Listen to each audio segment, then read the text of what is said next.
مسلمان کی تعریف یہ ہے مسلمان کی کہ جو مسلمان ہیں وہ ایک دوسرے کے ساتھ محبت کرتے ہیں، اور اب یہ اصول کم سے کم رفقا اپنائیں، ان سب دائروں پر اس اصول کا اطلاق کرتے چلے جائیں۔ آقا علیہ السلام کہ اگر سیرت پاک کی جھلک آپ اپنے اندر دیکھنا چاہتے ہیں تو فرمایا پھر میرا رنگ یہ ہے کہ تم محسوس کرو کہ امت مسلمہ کا ہر فرد آپس میں ایسی محبت کرے کہ ایک ہی جسم بن جائے، یہ کیفیت اپنے اوپر وارد کریں۔ تو آقا علیہ السلام نے فرمایا کہ سمجھے آپ کا میرے ساتھ رشتہ قائم ہو گیا۔ یہ جو گھرانہ ہے منہاج القرآن کا،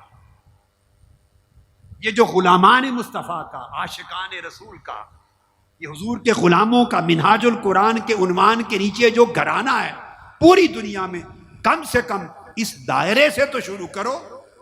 اور پاکستان جو ایک گھرانہ ہے، پاکستانیوں جو سن رہے ہیں، اس اپنے پاکستان کے گھرانے کے دائرے سے تو شروع کرو۔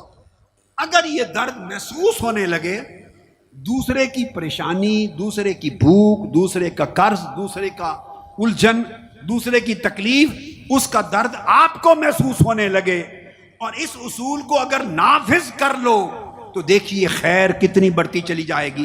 سمجھے کہ ہم نے آقا علیہ السلام کا رنگ اپنی زندگیوں پر چڑھا لیا۔ اس وقت پاکستان کی سوسائٹی کا عالم یہ ہو گیا ہے، درندگی کا ماحول پیدا کر دیا گیا ہے۔ درندگی، بیگانگی، لا تعلقی، پڑوس میں کوئی ذبح ہو جائے، قتل ہو جائے، دہشت گردی ہو جائے، لٹ جائے، ساتھ والا گھر دروازہ بند کر کے بیٹھا رہتا ہے، اس کی آنکھ میں آنسو آنا تو دور کی بات، اس کا دل تڑپے دور کی بات، اسے تکلیف ہو دور کی بات، وہ اس مرتے ہوئے شخص کا حال ہی نہیں پوچھتا کہ کہیں مجھ پر کوئی مصیبت وارد نہ ہو جائے۔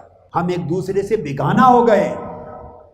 اگر یہ بیگانگی ہی رکھنی ہے تو یہ بیگانگی تو میرے بھائیوں اور میری بہنوں اور بیٹوں اور بیٹیوں، یہ بیگانگی تو بڑی وافر مقدار میں سوسائٹی میں پہلے موجود ہے۔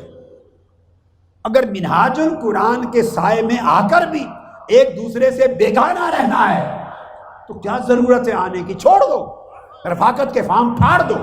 اگر یہاں آ کر بھی باہم بیگانہ رہنا ہے تو بیگانگی تو پہلے فراوانی کے ساتھ پورے ملک میں ہے، سوسائٹی میں ہے۔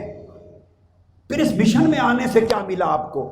ارے مشن تو میں نے اس لیے شروع کیا کہ بیگانگی سے نکلو اور یگانگت پیدا ہو جائے، ایک دوسرے کے بن جاؤ، دل ایک دوسرے کے لیے تڑپے، دلوں میں ایک دوسرے کے لیے رحمت، محبت، مودت، شفقت۔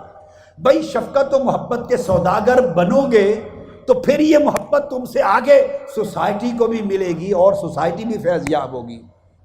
لہٰذا رفاقت کا مطلب ایک دوسرے کے ساتھ اخوت، محبت اور مودت ہے۔